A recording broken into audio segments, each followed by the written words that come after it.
a very warm welcome to this episode. In today's episode, I'm on our podcast. We are here helping recruitment business owners grow, scale, and increase their revenue while reducing stress and burnout. And I have got a super exciting guest with me today. This is Darren Shore from Talent Sure Recruitment, based in Bournemouth in the UK. Hello, Darren. Hello. Great to have you on the show today. And in today's episode, we are going to be talking about breaking through plateaus. This is a recruitment case study. We're going to be talking about a success story. This is Darren and Tanya's success story about how they've broken that ceiling and broken through that plateau with their recruitment business. So, Darren, great to have you here. For our listeners and our viewers today, would you mind telling us a little bit more about your recruitment business and who you serve? Yeah, of course. Yeah. Thanks for having me. Essentially, we're a family run. Myself and my wife Tanya started the business 11 years ago. We were in the call center, contact center space. So we serve, inductions. A lot of inductions for customer service salespeople or telesales and we came into it because there was a space in the market. I'm from a call center background.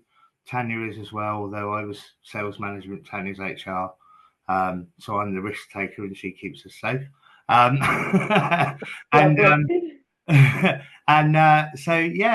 We saw a space or an opportunity where previous agencies perhaps weren't supplying the right staff to businesses I was in and running teams for. So we started it. We didn't have a recruitment background, but we had a lot of experience within the contact center industry and lots of contacts within that industry. And that's kind of how we started. We took it on. We had two partners who had a recruitment experience, so they taught us the ropes in terms of recruitment. We bought them out the year before lockdown, and here we are today, 11 years later, still in the business, but we've got a small team, still serving those clients and doing it the best we can. Amazing. Great. Thank you so much for that. So let's go back to, I think it's now at least 6 months, actually, 6 months ago, and the position that your business was in right back then. What were the challenges that you were having then? Essentially, if I go maybe back a little bit, if I may, to kind of COVID time, we bought our previous partners out the year before COVID. So that kind of comfort blanket had gone. COVID happened and obviously affected the world.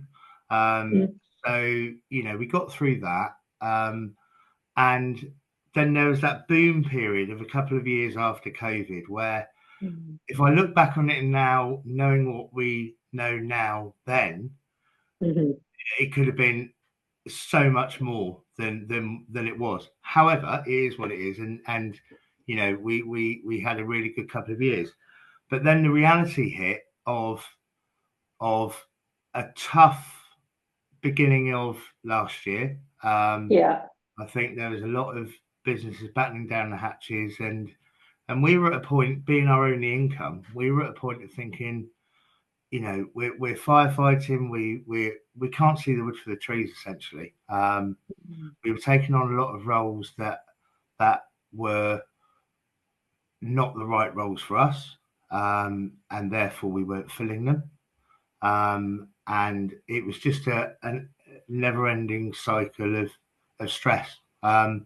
So we talked about looking at mentors, looking at coaching.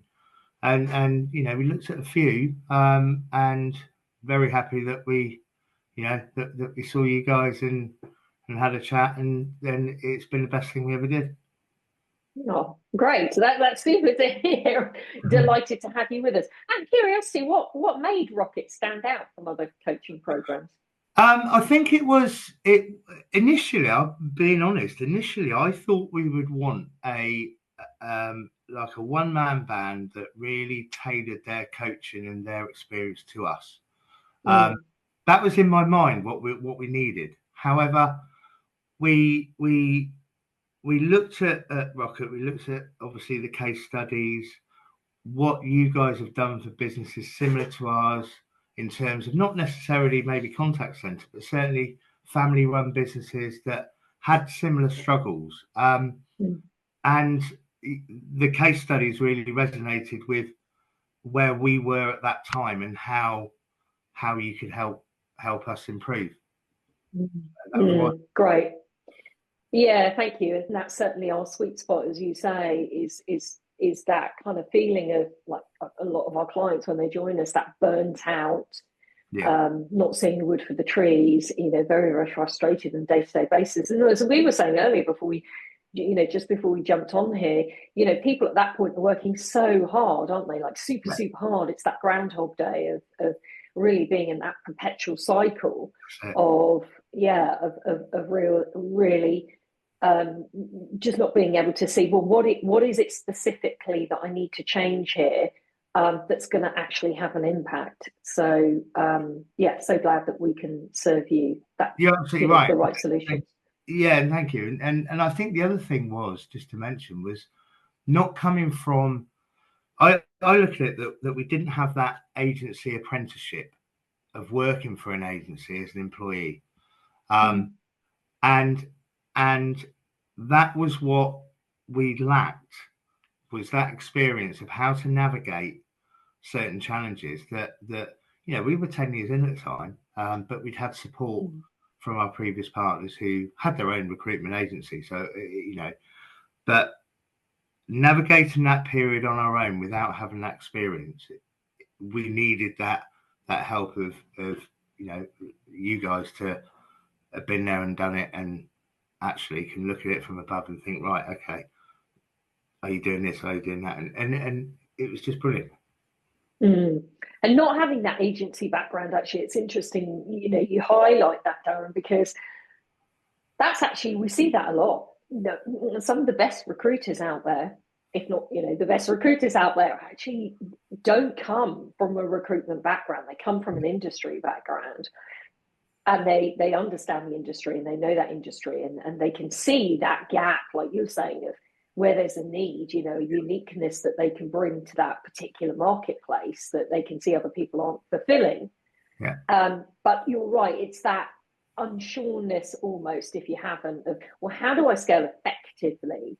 How do I do it? Because the nuts and bolts and the processes and systems that you need in place are clearly in a recruitment business are very, very different. And recruitment is a bit of a beast on its own, as we know. So, but it's interesting you say that, because that you are the types of people that actually have got so much to offer, the world out there when it comes to recruitment expertise and talent. So good to have you serving that marketplace.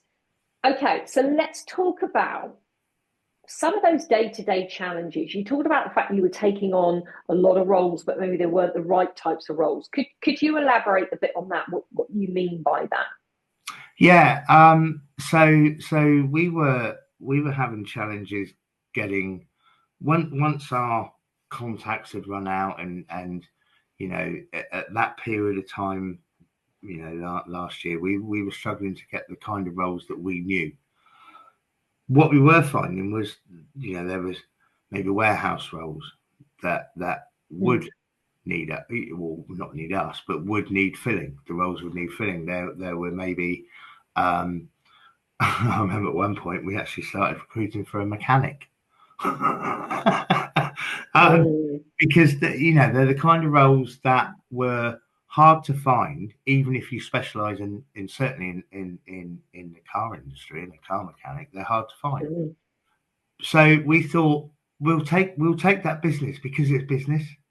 It's actually not good business, and so we were spending so much time trying to find this left-handed astronaut that we then didn't dedicate any time to what we know and what we're really good at. And that was a lot of the process side you touched on. That was a massive one for us, because you end up, we mentioned earlier, you firefight, and you end up trying to find anything that you can make yourself feel busy about. It actually perpetuates the whole situation and makes it worse. If we didn't have those processes to fall back on, and that's something that was big for us, was having those processes to fall back on that are now starting to be ingrained in the business, and it's nice for it. So let's talk about those. Talk to me about some of those processes. What's one of those processes that you put in place? The biggest one for us was we call it the green rolls, and it's akin to your gold, your golden jobs. Gold jobs. Yeah. But we made a traffic light system of, at that point in time, what roles were green, i.e. contact center in our niche roles, what were amber that could fall into it if they were maybe an account management role, for example, in an office, but maybe not in a contact center, and red roles, what was an IT programmer, for example. So we said we don't start working on the amber or red roles until we have started to fill 80% of our green roles. And that made it really rigid and really clear to us and the team to say, this is where your time is best spent, working in flow, and that was really powerful for us to say 80%, the videos, 80% of your time is in flow. And it's so true, because you do what you do well 80% of the time, you're then going to have success on the back of it and know that it works. Yeah, brilliant. So how did you decide what were your green roles? So they were anything within a contact center. So they could be a telesales role, a customer service role. It could be, a telecoms company, for example, a telemarketing role. So they're B2B. It could be B2B or B2C, but essentially they are in a team on the phone, either making or taking calls to either sell or serve a customer. Okay. So that was kind of the blueprint for what we do and where we came from. So we just, that was how. How did you establish that blueprint? Was there anything that you did? I'm thinking about our listeners here. Is there anything that you did that highlighted to you? That told you that that's the blueprint. That's a green. Yeah, essentially. Yeah, essentially, because coming from that background, which is why we went into agency recruitment in the first place. Being a call center or ex-call center manager myself, it was the kind of roles that I would manage in a contact center. So that for me then, because the whole reason we started was because I, as a contact center manager, I was getting the wrong kind of candidates for a contact center. So we went right back to the beginning and said, okay, what kind of people did I need as a contact center manager to fill roles? And what were those roles? And that essentially became our green roles. Okay, nice. And so then you've got this green role, and then you've got a differentiator, like you're saying, between the green and the amber. So they're a different role type. So it's sort of like a different discipline. Might be in the same client type, but it's a different discipline. Yeah. And I want to highlight that because, Darren, I'd love your opinion on this. Quite often, I don't know if this happened for you before you joined the program, for example, you got this clarity. People will think that it's the client themselves rather than the role that is if you like, the green. It's a green client, so therefore every job in that client, whether it's contact center or, like you were saying, whether it's a technician or an electrician, every role in that contact center therefore has to be a green job. I disagree with that. I would say you could have a client that has green roles, but you could also have a client that's got a red role. Right. Do you know And what I mean? why? Yeah. Could you share what why Yeah. that would be the case? Yeah. So, for example, we have clients who have contact centres, and obviously those customer service sales roles, whatever they may be in that contact centre, would be a green role, but they could have a warehouse operation. And we have clients that, because we fill their contact centre with the right people, they then assume that we can fill the warehouse. So they ask us to fill the warehouse. Back in the day, our response would have been, "Oh yeah, definitely, yes, yes, yes, yes, yes." Now it's, we're not going to say no because you're a valued client, but they're not where our specialist area is. Now, we will continue to support you with the contact centre and do the best we can with the warehouse, but contact centre is our niche. So I don't want you to have any false promises that we're going to fill your warehouse, because that's not our area of expertise, and that's kind of how we manage it. Because I don't want to set the clients up for failure, and therefore, it's just, honesty is the best way forward in all cases. Yeah, brilliant. So you're being honest with the client, you're setting the expectation, you're letting them know that actually it's not, that's not to their best interest. For you to work that type of role, because like you're saying, this is about being that specialist. We call it like the difference, isn't it, between the surgeon and the doctor, if you like. Yeah. It's that generalist versus specialist. Great. Okay, brilliant. So you put the traffic light process in place. Tell us, because you have the team, how did you overcome? Well, I don't know, what barriers potentially did you come up against with the team in making those changes? The team, we're really, really lucky with our team. We've got one of the teams been with us for 9 years. Has been through thick and thin with us, and we call her the glue. She's just brilliant. And another couple of the guys have been with us for 4 or 5 years. So they've been on a journey with us already. And so in terms of challenges with that kind of thing, and the changes that needed to be made, they were wholeheartedly on board with it. Because we're very much about, obviously we run the business and we want to earn money from it ourselves, but it is so important that the guys know that they can earn their commission from the business as well, and from their placements and from their job that they do. So we made it, or sold it to them, that this is actually a benefit. This is going to help everybody earn the commission they want, to provide the service they want, and to get the roles that we're brilliant at filling. And there really wasn't a challenge on that, because we believe it was going to make a difference, and therefore, because they trust us, they believe it's going to make a difference. Yeah.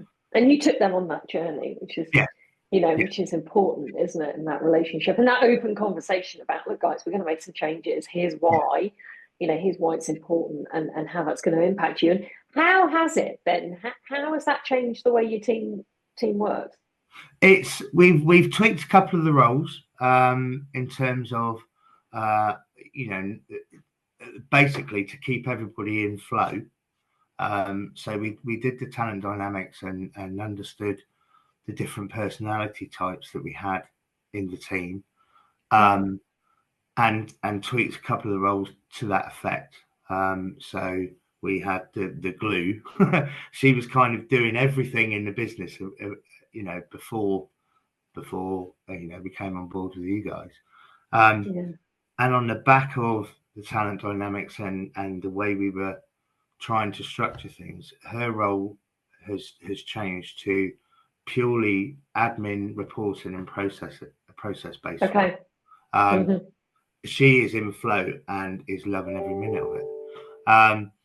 Another guy who was, doing the whole 360 piece, actually, he's great at relationships, but not actually a BD. He's not good at bringing in new business or that side of it. So he's now resourcing candidates and prepping them for clients, the whole relationship. Right. So in terms of that, the team has seen a really positive change in terms of the tweaks we've made on the back of the program, and the results have come on the back of that, so they know it works. Great. So you've got people working in flow, you've got the right types of roles coming in, so you've got the right clients, you've got the right role type, you've got the team in the right positions, they're focused. How is that game changer? You know, I call your green roles the game changer. How has that changed, you know, profitability and efficiency? What have you actually seen bottom line? What's changed? So quarter on quarter this year, we've grown 20% on each quarter. January was our best month, our best ever January, and our best month of the year, which has been phenomenal. December's an interesting one because in the space that we're in, December has always been written off, and we have been the perpetrators of that with the team. So Tanya and I have been very much, you know, we write December off. It's Christmas. There's nothing going to happen. Da da da da. So December has always been a loss-making month by some way. Now December didn't make us any profit, but we only just missed out, and because we changed our mindset and we were in flow, we were speaking to our clients about making sure that everything was covered. If they've got needs in December, let's not wait till January. Let's fill them now because we can do it. And it was really, really positive December. So the quarter's been great. We're heading into last quarter in a really, really strong place. So quarter on quarter, it's grown, and it's setting us up really well for the next tax year. Fantastic. And you mentioned in December, because that's a classic one, isn't it? Like I you know, I hear that so much in the world of recruitment. Oh, let's write December off. You know, we're not going. The clients don't want to talk to us, etc. What made the difference there, though? What was it you did? Was there something specific that you did? That we were speaking with Penny, and you know, and she was coaching us through the mentality of that and how our mentality will influence the team's results. And it was just that little thing saying, I'm quite a how can I put it? I always think the mind is so strong, but having it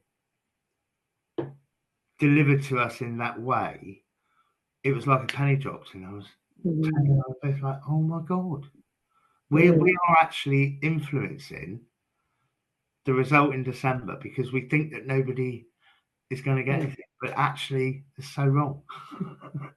Yeah, absolutely. It's so interesting, isn't it? Because I mean, Penny, who I know you work with as a coach, is also a mindset coach. As you know, we know that plays such an important part in people's success. And it's something that's so overlooked, and yet it's like the number one thing that, you know, if I was going to give any recommendation to any business owner, actually, whether it's recruitment or anything else, is that's the one thing that you really got to learn to master and do some work on, not just strategies, but actually mindset mastery. If you really, really want to make, you know, your business hit what I call game changing, you know, levels and bust through ceilings, you've got to have that strong mindset, haven't you, to take you through it. I agree. Totally. Yeah. Let's talk a bit about how you track the data. Because I know that, you know, often there can be that kind of like, and I think you might have used this language with us before, like that kind of gut feeling of, okay, well, look, we're going to take this job on, but how did you, and maybe this was with your lady, how did you start tracking data to rely above a gut feel that, you know, actually these are the 80% fill rates? So we, you're absolutely right. Prior to that, it was very much gut feel, and kind of figures on the back of a fag packet kind of thing in the morning meeting and that kind of thing. But I spent a lot of time with our admin girl who is now our admin person, but wasn't at the time. To actually go through what we needed to report on to understand the results of. So we came up with a couple of workflow reports from the candidate journey. From the moment we find that candidate to their end result, be that an interview or a placement. And then from there, we can work out the stats of, interview to offer and registration to offer, all that sort of stuff. But also we did the same for the client roles. I think it's really easy just to focus on the interview to offer ratio, and that's your marker. But I think it can be forgotten about how long does a role take to fill, and if it takes too long, is it actually a green role? So we've there's a similar workflow report for roles from clients. So what we perceive, or what is a green role, amber, and the time to fill, and how long they've been on, even down to, as I said earlier, we do a lot of inductions. So what's our target fill rate for those inductions? And then what's the actual result against that target fill rate? So it's quite in depth. It sounds more in depth than it is, but it gives every step of what we need to see in terms of start to finish result. Amazing. How do you use that with your clients at all? We've started to. We've started to. There's a particular client that we have that we've worked with for a while, and we're starting to really educate the internal recruiter there, because it's very much she is very much with no process. So we're really trying to start to educate her in terms of the figures, how we report, and how it could help her role become easier. Right. That's right. Yeah. Super powerful. Yeah. Yeah. I mean, that's that's a real leverage. That's a tool that you're giving value to the client immediately, because you're right, most clients will not track that information. Even with internal recruitment teams, again, we can make an assumption that we assume that they look at all of these things, they've got their eyes all over spreadsheets, and that they look at time to fill and cost per acquisition, etc. And actually most don't. They really don't. And in fact, what goes on in those internal teams is far from the assumption that perhaps we have in our heads, or even the position they like to assume with it, to sort of project to us about how on top of everything they are. So when you're able to go and deliver that kind of insight, and groundbreaking actually information to that client, that really shifts your position with that client, doesn't it? And your credibility, and the value that you're giving to them above and beyond just filling that role. Because it's the cost of recruitment that so many people don't understand. They think it's a fee.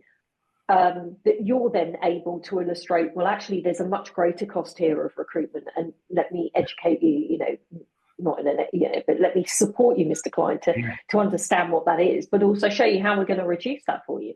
Absolutely. And I think as well, there's another point to that in that, recruitment, a bit like a state agency, in some courses, it's got a really bad name of just spamming CVs out and hoping some of it sticks.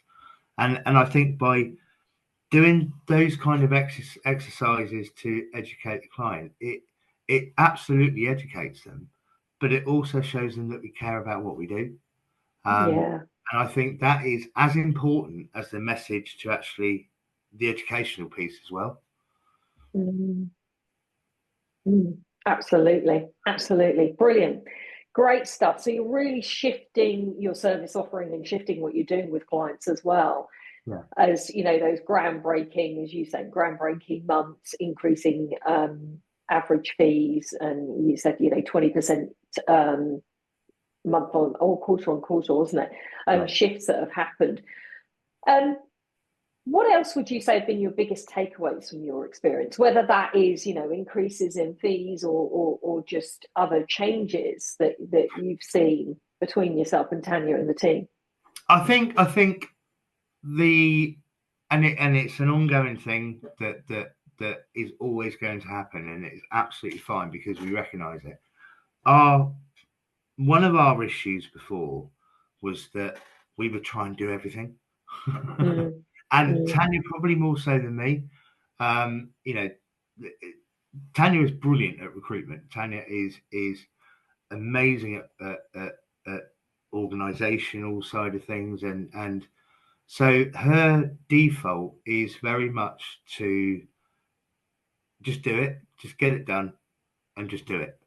And I think one of the biggest learns that we've had to adopt, and it wasn't something that happened straight away, and it's something that Tanya and I will make each other accountable for, and we'll continue to do that because it's easy to fall back into default mode. But that was to really start to delegate a little bit more and trust the team to do the role and trust the team to do the job, which by doing that gives us more time to actually from a strategic point of view to plan and look at the business, because when you're in it you can't see where you need to go.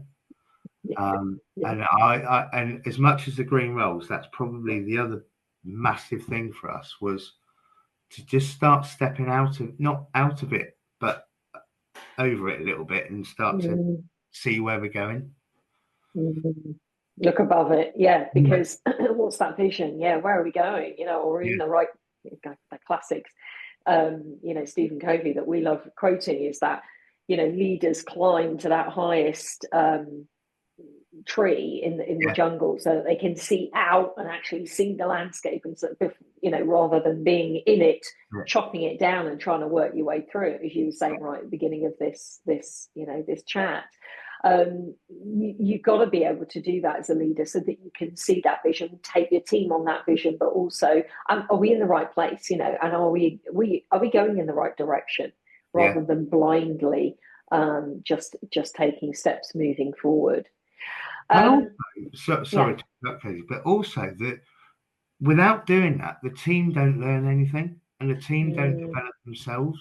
So if we do it all for them, what do they learn? How do they grow as individuals?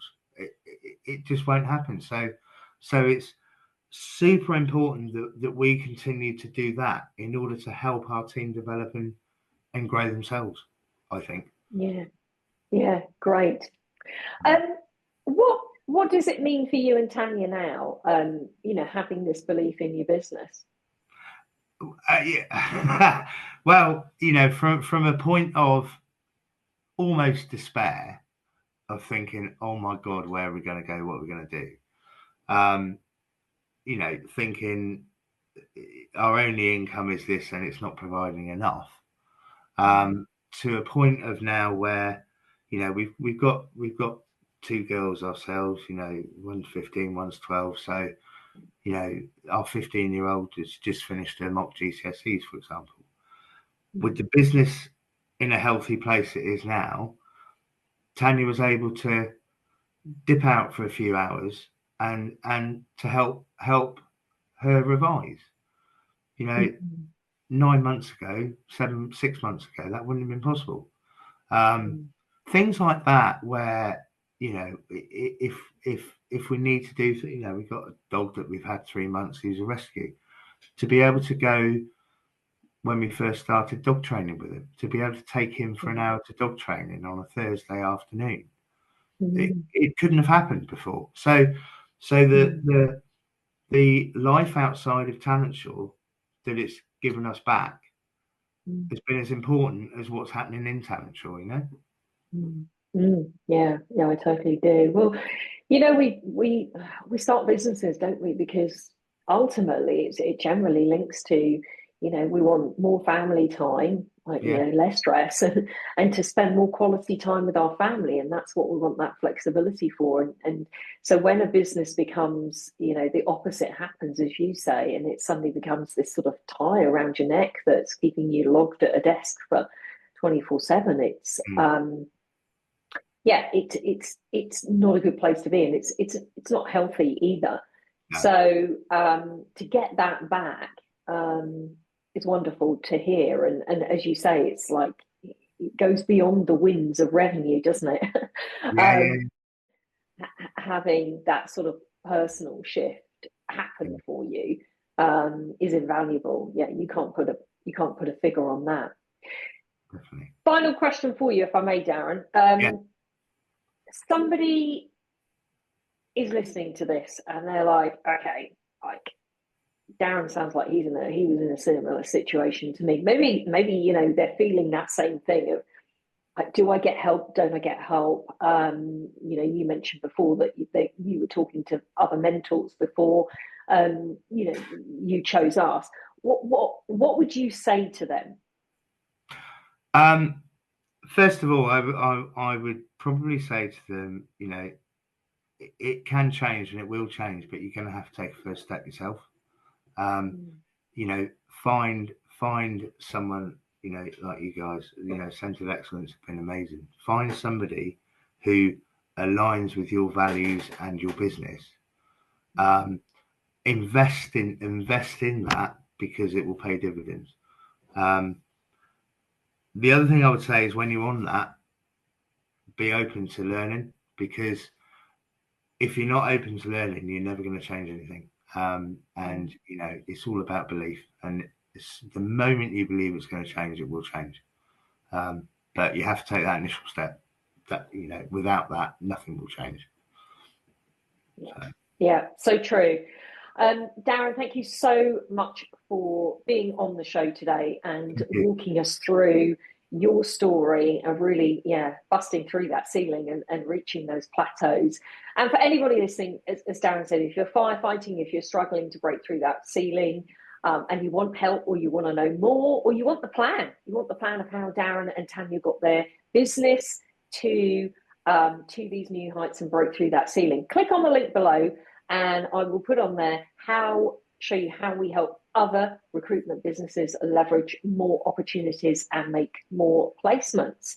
And we'll give you the whole plan. So Darren, thanks so much for being here today and Thank you. thoroughly enjoyed our chat. So thank you so much. And I hope if you're listening, you've taken at least one thing away from all those wonderful things that Darren has shared with us today. And we will see you again on the Recruitment CEOs podcast very soon. Take care. Thank you.